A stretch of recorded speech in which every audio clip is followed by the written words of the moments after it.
go. Hey everyone. Welcome to another episode of me stumbling through the Bible.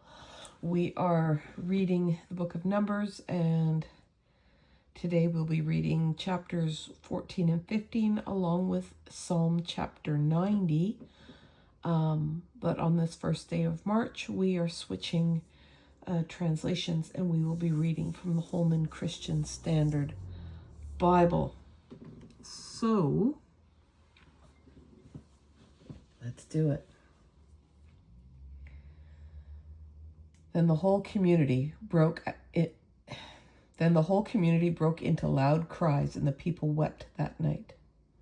All the Israelites complained about Moses and Aaron, and the whole community told them, "If only we had died in the land of Egypt, or if only we had died in this wilderness. Why is the Lord bringing us into this land to die by the sword? Our wives and little children will become plunder. Wouldn't it be better for us to go back to Egypt?" So they said to one another, "Let's appoint a leader and go back to Egypt." Then Moses and Aaron fell with their faces to the ground in front of the whole assembly of the Israelite community. Joshua, son of Nun, and Caleb, son of Jephunneh, who were among those who scouted out the land, tore their clothes and said to the entire Israelite community, "The land we passed through and explored is an extremely good land. If the Lord is pleased with us, he will bring us into this land, a land flowing with milk and honey, and give it to us. Only don't rebel against the Lord, and don't be afraid of the people of the land, for we will devour them. Their protection has been removed from them, and the Lord is with us. Don't be afraid of them." While the whole community threatened to stone them, the glory of the Lord appeared to all the Israelites at the tent of meeting. And the Lord said to Moses, "How long will these people despise me? How long will they not trust in me, despite all the signs I have performed among them? I will strike them with a plague and destroy them. Then I will make you into a greater and mightier nation than they are." But Moses replied to the Lord, "The Egyptians will hear about it, for by your strength you brought up this people from them. They will tell it to the inhabitants of this land. They have heard that you, Lord, are among these people, how you, Lord, are seen face to face, how your cloud stands over them, and how you go before them in a pillar of cloud by day and a pillar of fire by night. If you kill this people with a single blow, the nations that have heard of your fame will declare, 'Since the Lord wasn't able to bring this people into the land he swore to give to them, he has slaughtered them in the wilderness.' So now may my Lord's power be magnified just as you have spoken. The Lord is slow to anger and rich in faithful love, forgiving wrongdoing and rebellion. But he will not leave the guilty unpunished, bringing the consequences of the father's wrongdoing on the children to the third and fourth generation. Please pardon the wrongdoing of these people in keeping with the greatness of your faithful love, just as you have forgiven them from Egypt until now." The Lord responded, "I have pardoned them as you requested. Yet as surely as I live, and as the whole earth is filled with the Lord's glory, none of the men who have seen my glory and the signs I performed in Egypt and in the wilderness, and have tested me these 10 times and did not obey me, will ever see the land I swore to give their fathers. None of those who have despised me will see it. But since my servant Caleb has a different spirit and had followed me completely, I will bring him into the land where he has gone, and his descendants will inherit it. Since the Amalekites and Canaanites are living in the lowlands, turn back tomorrow and head for the wilderness in the direction of the Red Sea." Then the Lord spoke to Moses and Aaron, "How long must I endure this evil community that keeps complaining about me? I have heard the Israelites' complaints that they make against me. Tell them, as surely as I live, this is the Lord's declaration. I will do to you exactly as I heard you say. Your corpses will fall in this wilderness. All of you who were registered in the census, the entire number of you, 20 years old or more, because you have complained about me. I swear that none of you will enter the land I promised to settle you in, except Caleb, son of Jephunneh, and Joshua, son of Nun. I will bring your children whom you said would become plunder into the land you rejected, and they will enjoy it. But as for you, your corpses will fall in this wilderness. Your children will be shepherds in the wilderness for 40 years and bear the penalty for your acts of unfaithfulness until all your corpses lie scattered in the wilderness. You will bear the consequences of your sins 40 years based on the number of the 40 days that you scouted the land, a year for each day. You will know my displeasure. I, Yahweh, have spoken. I swear that I will do this to the entire evil community that has conspired against me. They will come to an end in the wilderness, and there they will die. So the man Moses sent to scout out the land and who returned and incited the entire community to complain about him by spreading a negative report about the land. Those men who spread the negative report about the land were struck down by the Lord. Only Joshua son of Nun and Caleb son of Jephunneh remained alive of those men who went to scout out the land. When Moses reported these words to all the Israelites, the people were overcome with grief. They got up early the next morning and went up to the ridge of the hill country, saying, "Let's go to the place the Lord promised, for we were wrong." But Moses responded, "Why are you going against the Lord's command? It won't succeed. Don't go, because the Lord is not among you, and you will be defeated by your enemies. The Amalekites and Canaanites are right in front of you, and you will fall by the sword. The Lord won't be with you, since you have turned from following him." But they dared to go up the ridge of the hill country, and even though the ark of the Lord's covenant and Moses did not leave the camp, then the Amalekites and Canaanites who lived in that part of the hill country came down, attacked them, and routed them as far as Hormah.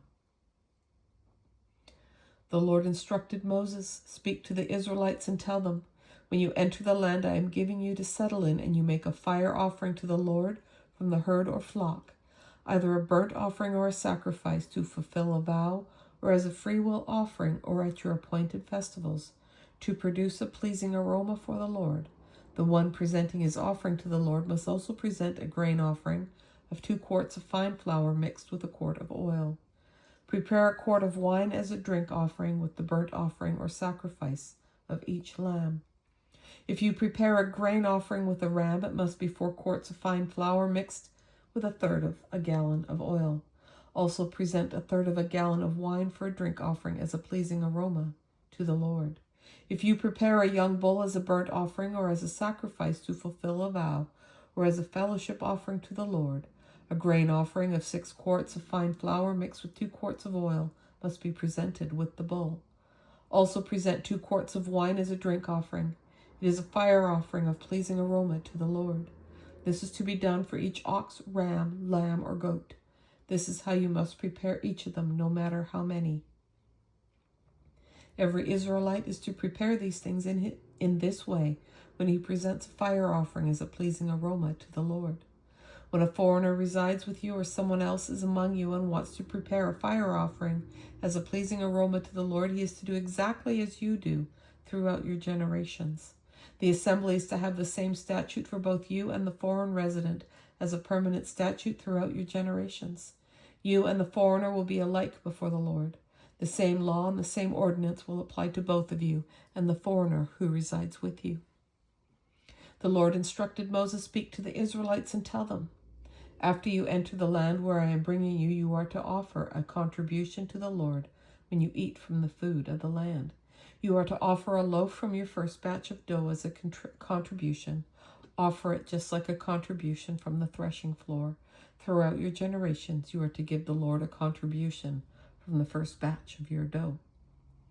When you sin unintentionally and do not obey all these commands that the Lord spoke to Moses, all that the Lord has commanded you through Moses, from the day the Lord issued the commands and onward throughout your generations, and if it was done unintentionally without the community's awareness, the entire community is to prepare 1 young bull for a burnt offering as a pleasing aroma to the Lord with its grain offering and drink offering according to the regulation, and 1 male goat as a sin offering.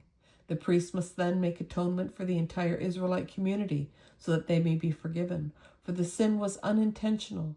They are to bring their offering, one made by fire, to the Lord, and their sin offering before the Lord for their unintentional sin.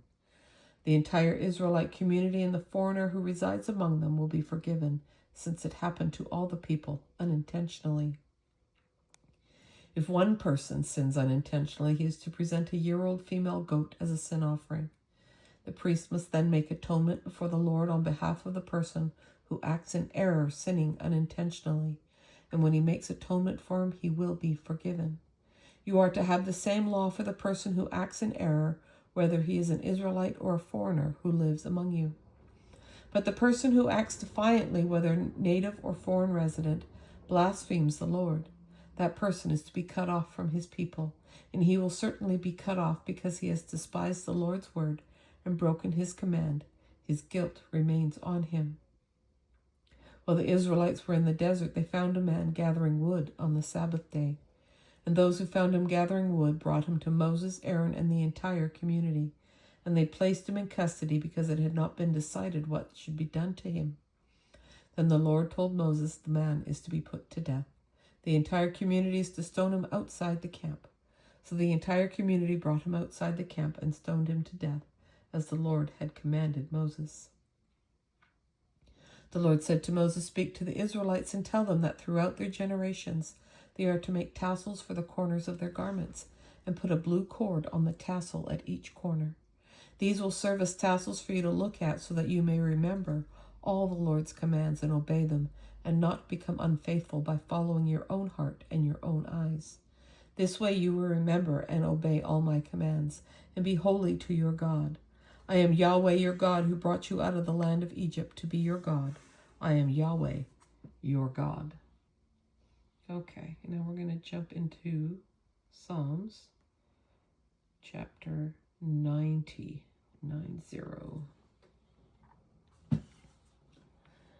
A prayer of Moses. Here we are. Lord, you have been our refuge in every generation.